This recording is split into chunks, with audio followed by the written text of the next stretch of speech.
எல்லாருக்கும் வணக்கம்.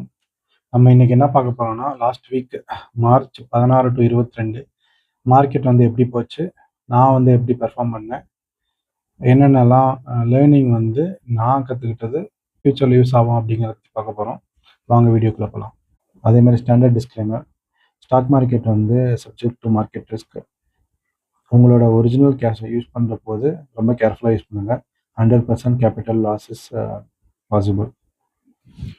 போன வாரம் பார்த்தீங்கன்னா, 16ஆம் தேதி இருந்து பார்த்தீங்கன்னா, மார்க்கெட் ஒரு 3 நாள் சல்லுன்னு கொஞ்சம் கொஞ்சமா ஸ்டெடியா மேல போயிட்டு இருந்துச்சு. So okay. எல்லா பிரச்சனையும் முடிஞ்சிருச்சு அப்படின்னு பார்த்தா, டப்புன்னு 19ஆம் தேதி பயங்கரமா 23,800லேருந்து டப்புன்னு ஓப்பனிங்கே பார்த்தீங்கன்னா, 23,200லேருந்து கீழ 23,000 பிரேக் பண்ணிருச்சு அன்னைக்கு. ஸோ யார் யாரெல்லாம் வந்து 3 நாள் இதே மாரி பார்த்தீங்கன்னா, கிளாசிக் ட்ராப் செட்டப். ஸோ 3 நாள் வந்து பாசிட்டிவா போச்சு. ஸோ கன்டினியூஸா அவ்வளோதான். பாட்டம் அடிச்சிருச்சு, ரிவர்சல் ஆயிடுச்சு அப்படின்னு சொல்லி 18th அன்னைக்கு என்ட்ரு ஆயிருந்தீங்க அப்படின்னா, டோட்டல் டோட்டல் கேபிட்டல் வந்து காலியாயிருக்கும். அதாவது ட்ரேடிங்கில் எஃப்என்ஓல இறங்கியிருந்தீங்கன்னா. இன்வெஸ்ட் பண்ணியிருந்தீங்க அப்படின்னாலும் சாலிடாக வந்து ஒரு 2 to 3% வந்து நீங்கள் இன்வெஸ்ட் பண்ணுறதுலேருந்து கம்மியாக இருக்கும் இன்னைக்கு பொசிஷனு. அதுக்கப்புறம் பார்த்தீங்கன்னா 2 நாள் அப்படியே சைடு தான் போயிடுச்சு. ஸோ போன வாரம் பார்த்தீங்கன்னா மொத்தமாக ஏன் வந்து இவ்வளோ வயலண்ட்டாக இருந்துச்சு அப்படிங்கிறது பார்த்தீங்கன்னா, மொத்தம் ஒரு 4 காரியம் இருக்குது. ஒன்று பார்த்தீங்கன்னா, oil and Jio political chaos. So எல்லாத்துக்குமே தெரிஞ்சிருக்கும். ஈரான், இஸ்ரேல், அமெரிக்கா எல்லாம் சண்டை போட்டுட்ருக்காங்க. ஸோ க்ரூட் ஆயில் ரேட்டு பார்த்தீங்கன்னா ஆல்மோஸ்ட் 114 வரைக்கும் ஹையஸ்ட் போச்சுன்னு நினைக்கிறேன். ஸோ அதே மாதிரி அந்த ஸ்ட்ரைட்டையும் வந்து க்ளோஸ் பண்ணுறேங்கிறாங்க. ஸோ ஆல்ரெடி பார்த்தீங்கன்னா நிறையா இடத்துல இந்தியாவுக்குள்ளே ஹோட்டல்லலாம் எல்பிஜி சிலிண்டர் வந்து கஷ்டமாக இருக்குது அப்படிங்கிறாங்க. பார்ப்போம். ஸோ எங்கள் வீட்டில் வந்து ஆல்ரெடி சிலிண்டர் ஆர்டர் போட்டு புது சிலிண்டர் வாங்கிட்டாங்க. நீங்கள்லாம் எப்படி என்ன பண்ணிகிட்ருக்கீங்க அப்படின்னு கமெண்ட்டில் சொல்லுங்கள். அடுத்து பார்த்தீங்கன்னா, ஃபெட்டோட ஒரு மீட்டிங் நடந்துச்சு. ஸோ இப்போ வந்து இன்ஃப்ளேஷன்லாம் வந்து அதிகமாகுது, இல்லை கம்மியாகலை அப்படிங்கிறனால ஃபெட்ல வந்து ரேட் கட் பற்றி சொல்லவே இல்லை. ரேட் கட் வந்து அப்படியே இருக்கும் அப்படின்ட்டாங்க. ஸோ யூஸ்வலாக பார்த்தீங்கன்னா 2026ல் 2 இல்லை 3 ரேட் கட் வரும் அப்படின்னு எதிர்பார்த்துட்டு இருந்தோம். பட் இப்போ நடக்கிற சுச்சுவேஷனால மேக்ஸிமம் 1 தான் வரும். அதுவும் வந்து இயர் எண்டில் தான் வரும் அப்படின்ட்டாங்க. ஸோ வருதா இல்லையான்னு வெயிட் பண்ணி தான் பார்க்க முடியும். அடுத்து பார்த்தீங்கன்னா எஃப்ஐஐ பார்த்தீங்கன்னா ரெக்கார்ட் செல் பண்ணியிருக்காங்க. ஸோ 2026லேயே பார்த்தீங்கன்னா போன வாரம் தான் வந்து ஹையஸ்ட் செல்லிங். ஆல்மோஸ்ட் வந்து 81 கோடி வந்து செல் பண்ணியிருக்காங்க. ஸோ அவங்க மார்க்கெட் ட்ராக் பண்ணி தான் தெரிஞ்சிருக்கும். நிஃப்டி, சென்செக்ஸ் ரெண்டுமே வந்து பயங்கர அடிவில் இருந்துச்சு. அடுத்து பார்த்தீங்கன்னா ஒரு இந்த ரணகலத்திலே ஒரு குழுகுலு என்னென்னா, மேக்ரோ டேட்டா வந்து கொஞ்சம் மோசமாக இருந்தாலும் இண்டிவிஜுவல் ஸ்டாக்ஸ்லாம் பார்த்தீங்கன்னா ஒரு லாங் பொசிஷனுக்கு வந்து ஆப்பர்ச்சுனிட்டி கிடச்சிருக்கு. யூஸ்வலாக என்னென்ன ஸ்டாக்குன்னு பார்த்தீங்கன்னா, ஆரக்கல் அண்ட் அமேசான்லாம் பார்த்தீங்கன்னா ஷேர்ஸ் பார்த்தீங்கன்னா ஆல்மோஸ்ட் 9% ஜம்ப் ஆயிருக்கு. ஏன்னு பார்த்தீங்கன்னா, இந்த ஏஐ மூலியமா க்ளவுடோட டிமாண்ட் வந்து அதிகமாயிருக்கு. ஸோ அதனால் இந்த பர்ட்டிகுலர் ஸ்டாக்ஸ் வந்து லாங் பில்டப் ஆகிட்டுருக்கு. ஸோ நீங்கள் வந்து அமெரிக்கா ஸ்டாக்ஸ்லாம் இன்வெஸ்ட் பண்ணுறீங்க அப்படின்னா என்ட்ரு ஆகிறதுக்கு வந்து இது ஒரு வாய்ப்பாக வந்து யூஸ் பண்ணிக்கலாம். அடுத்து பார்த்தீங்கன்னா நான் என்ன பண்ணேன்? ஸோ போன வாரம் பார்த்தீங்கன்னா ஃபஸ்ட்டு வந்து ஓகே. இந்த 18ஆம் தேதி பார்த்தீங்கன்னா, நான் வந்து மார்க்கெட்டை வந்து முடியிற நேரம் இல்லை ஒரு மிடில்லே வந்து நான் வந்து மார்க்கெட்டை வந்து ஓகே இது 3 நாள் போயிடுச்சு. நம்ம வந்து இது மார்க்கெட் வந்து கண்டிப்பாக கீழே போகும். ஷார்ட் எடுப்போம்னு சொல்லி நான் வந்து நிறைய குவான்டிட்டி வச்சுருந்தேன். பட் அன்னைக்கு காலையில் வந்து நானும் என் ஒய்ஃப் என்ன பேசியிருந்தோம், நம்ம வந்து நிறைய பொசிஷன் வந்து அதாவது பொசிஷன் வந்து ஹோல்ட் பண்ணியிருக்கேன். ஓவர் நைட் ஹோல்ட் பண்ணுறதுனால தான் வந்து லாஸ் ஆகுது அப்படின்னு சொல்லிட்டு இனிமேட்டு வந்து பொசிஷனை ஹோல்டே பண்ணக்கூடாது அப்படின்னு முடிவு பண்ணோம். சரின்னு சொல்லிட்டு கடைசி நான் ஒரு 8,000 வந்தோடனே க்ளோஸ் பண்ணிட்டேன். அடுத்த நாள் பார்த்தீங்கன்னா உங்களுக்கு தெரிஞ்சிருக்கும் 23,800லேருந்து ஓப்பனிங்கே 23,200. ஸோ ஆல்மோஸ்ட் வந்து 500 பாயிண்ட் போயிடுச்சுன்னு வந்து பயங்கரமாக என்ன சொல்கிறது கஷ்டமாக இருந்துச்சு. ஸோ இதுக்கு பேர் தான் வந்து ஃபோமோ அப்படிம்பாங்க, fear of missing out. So இது எனக்கு தெரிஞ்சனால நான் இதை பெருசாக வந்து என்ன சொல்கிறது, அதாவது பதட்டப்பட்டு எதுவும் பண்ணலை. பட்டு நம்ம இதை வந்து எப்படி யோசிப்போம் அப்படின்னா, ஐயோ இதை வந்து பிடிச்சிருந்தா பயங்கரமாக வந்திருக்கலாம். ஆல்மோஸ்ட் நான் வந்து 600 குவான்டிட்டி பக்கம் நிஃப்டியில் வச்சுருந்தேன். ஸோ அதை வச்சுருந்தா ஆல்மோஸ்ட் ஓப்பனிங்கே ஒரு நாள் நைட் அந்த 320 டு அடுத்த நாள் 920க்கு வந்து ஒரு 3 to 4 லேக் வந்து வந்திருக்கும். ஸோ இதுதான் போயிடுச்சு அப்படின்னு சொல்லிட்டு ஃபீல் பண்ணிக்கிட்டு அடுத்து என்ன பண்ணணும் அப்படின்னு யோசிக்காமல் நீங்கள் பாட்டு உங்களோட லாஜிக் எல்லாத்தையும் விட்டுட்டு நீங்கள் வந்து தப்பு தப்பாக பண்ணுறது, இல்லை அடுத்த தாட்டி இது மாதிரி ஒரு செட்டப் வரப்போது இது கண்டிப்பாக ட்ரிகர் ஆகும் அப்படின்னு ஒரு பிளைண்டாக போயிட்டு அதிக குவான்டிட்டி இது பண்ணி அதிக லெவரேஜில் வந்து என்ட்ரு ஆகக்கூடாது. இது வந்து ஒரு இம்பார்ட்டன்ட் லேர்னிங் வந்து என்னோட வியூவர்ஸ் எல்லாத்துக்கும் நான் சொல்லிக்கிறேன். ஒரு தாட்டி அது மாதிரி நடக்குது அப்படிங்கிறனால அடுத்த தாட்டி அதே மாதிரி நடக்கும் அப்படின்னு எந்த கட்டாயமும் இல்லை.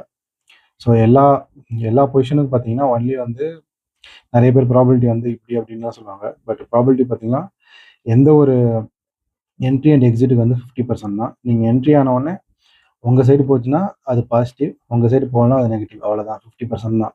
அதை விட்டுட்டு நீங்கள் வந்து இல்லை நிறைய யோசிச்சு இப்படி பண்ணலாம் அப்படி பண்ணலாம் அப்படி பண்ணலாம் டைத்தை வேஸ்ட் பண்ணக்கூடாது. ஓகே, இது இது வந்து இந்த வீக்கோட லேர்னிங். ஸோ உங்களுக்கு வந்து எப்பயாவது யூஸ் ஆச்சு அப்படின்னா எனக்கு வந்து ஃபீட்பேக் கொடுங்க. இந்த இந்த பாயிண்ட்னால எனக்கு கொஞ்சம் யூஸ் ஆச்சு அப்படின்னு சொல்லி. ஸோ அடுத்து வந்து இப்போ என்ன பார்க்க போகிறோம் அப்படின்னா, இந்த வீக்கோட வந்து டோட்டல் என்னோட ப்ராஃபிட் அண்ட் லாஸ் என்ன அப்படிங்கிறத பார்க்க போகிறோம். ஸ்க்ரீன் ரெக்கார்ட் ஆகல. ஸோ நான் ஒன்லி வந்து ஸ்க்ரீன்ஷாட் மட்டும் தான் எடுத்து போட போகிறேன். மார்ச்சில் பார்த்தீங்கன்னா நான் மொத்தம் ஒரு 2 பொசிஷன் எக்ஸிட் ஆகிருக்கேன். ஸோ இந்த 2 பொசிஷன் என்னென்னா பார்த்தீங்கன்னா ரிலையன்ஸு. ஸோ ரிலையன்ஸ் வந்து நான் வந்து 450 வந்து ப்ராஃபிட் வெளியே வந்துட்டேன். இது பார்த்தீங்கன்னா நான் எடுத்த பொசிஷனில் வந்து 1% தான். ஏன் 1%ல வந்தேன் அப்படின்னு உங்களுக்கே தெரியும். அடுத்து பார்த்தீங்கன்னா ஐபிஓ ஒன்று வந்து ஒரு பொசிஷன் எடுத்திருந்தேன். ஸோ அதுவும் பார்த்தீங்கன்னா அது ஆல்மோஸ்ட் 10% சம்திங் இருந்துச்சு. ஸோ 10% போதும் அப்படின்னு சொல்லிட்டு அந்த பொசிஷனை நான் வந்து க்ளோஸ் பண்ணிட்டேன். ஏன்னா எங்கள் ஆஃபீஸில் ஒருத்தர் இருக்கார், நல்லா வயசான ஆள், இந்தியன் ஆயிலில் வேலை பார்த்துட்டு அதுக்கப்புறம் இந்த கம்பெனியில் வந்து வேலை பார்த்துட்டு இருக்காரு.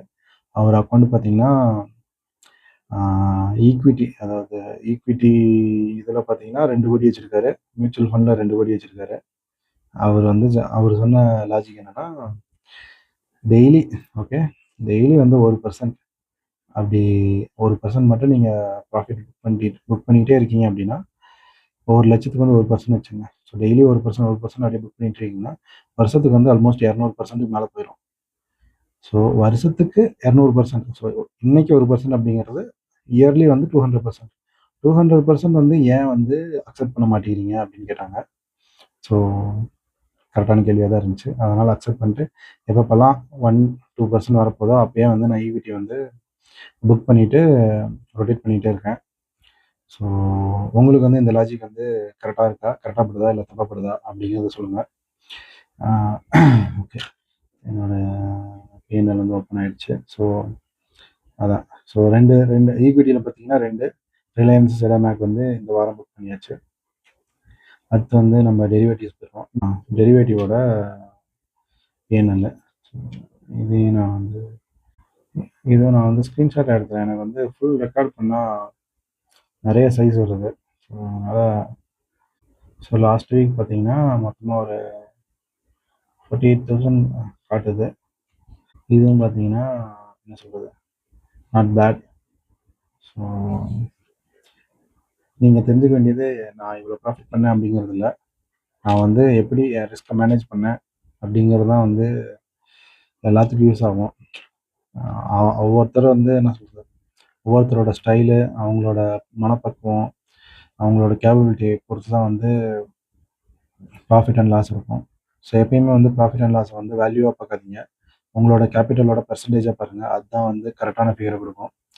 நீங்கள் வந்து வெறும் நம்பர் மட்டும் அப்சல்யூட் நம்பர் பார்த்தீங்கன்னா நீங்கள் வந்து ப்ராப்பராக டிசிஷன் எடுக்க முடியாது. ஸோ எப்பயுமே வந்து அப்சல்யூட் நம்பருக்கு பதிலாக கேபிட்டலோட ரிட்டர்ன் பர்சன்டேஜ் அதை வந்து கால்குலேட் பண்ணுங்கள். மோஸ்ட்லி வந்து உங்களால் கண்ட்ரோல் பண்ண முடியும். ட்ரேட் அவுட்காம இல்லை ட்ரேடிங் லாஸையும் உங்களால் கண்ட்ரோல் பண்ண முடியும், பர்சன்டேஜாக பார்த்தீங்கன்னா வேல்யூவாக பார்க்காம. இதுதான் இந்த வாரம் என்ன நடந்துச்சு அப்படிங்கிறது. ஸோ இந்த வீடியோவும் பார்த்தீங்கன்னா 3 மாதம் கழிச்சு தான் வரும். ஸோ 3 மாதம் கழிச்சு வரப்போது நான் சொன்னதில் வந்து எப்படி வந்து கண்ட்ரோல் பண்ண முடியும், அவுட்கம் வந்து எப்படி கண்ட்ரோல் பண்ண முடியும், ஸோ என்ன லேர்னிங் அப்படிங்கிறத வந்து அவங்களால யூஸ் பண்ண முடியும்னு நினைக்கிறேன். தேங்க்யூ. இது வரைக்கும் யாரும் சப்ஸ்கிரைப் பண்ணலன்னா சப்ஸ்கிரைப் பண்ணுங்கள். உங்களோட சப்போர்ட் வந்து எனக்கு தேவை. தேங்க்யூ. அதே மாதிரி இந்த வாரம் இன்னொரு அற்புதமான விஷயம் நடந்துச்சு. என்ன அப்படின்னா, நான் வந்து இன்னொரு புக் வந்து ரிலீஸ் பண்ணியிருக்கேன். அந்த புக் பேர் பார்த்தீங்கன்னா பீட் த 90-90-90 ரூல். ஸோ இந்த புக் வந்து அமேசானில் அவைலபிளாக இருக்குது. இது என்ன புக் அப்படின்னா trading Journal book. So only பார்த்தீங்கன்னா 3 ட்ரேடு தான் அதில் எழுத முடியும். ஏன் அப்படின்னா நீங்கள் வந்து 3 ட்ரேடை வந்து 90 நாள் வந்து ப்ராக்டிஸ் பண்ணுங்கள். ஸோ அப்படி ப்ராக்டிஸ் பண்ணிங்கன்னா உங்களுக்கு வந்து அந்த 90 நாள் உங்களோட கேபிட்டல் வந்து லாஸ் ஆகாமல் இருக்கிறதுக்கு வந்து நிறைய சான்ஸ் இருக்குது. ஏன்னா நீங்கள் வந்து ரிவென்ஸ் ட்ரேட் பண்ண முடியாது. ஏன்னா ஒன்லி 3 ட்ரேட்ஸ் ஆர் அலவுட். அதில் வந்து உங்களோட குறிப்பிட்ட என்ன சொல்கிறது என்ட்ரி அண்ட் எக்ஸிட்டுக்கு வந்து ஒரு அனலைசிஸ் பண்ணணும். அதுக்கப்புறம் டே முடிஞ்சதுக்கப்புறம் என்ன பண்ணீங்க அப்படின்னு ஒரு அனலைஸ் பண்ணணும். அப்புறம் வந்து வீக்லி அனலைசிஸ் ரிப்போர்ட் இருக்குது. அது வந்து உங்கள் எல்லாத்துக்கும் யூஸ் ஆகும்னு நினைக்கிறேன். அதோட லிங்க்கையும் இந்த வீடியோ கீழே வந்து லிங்க் பண்ணுறேன். உங்களுக்கு வேணும் அப்படின்னா வாங்கிக்கோங்க. தேங்க்யூ.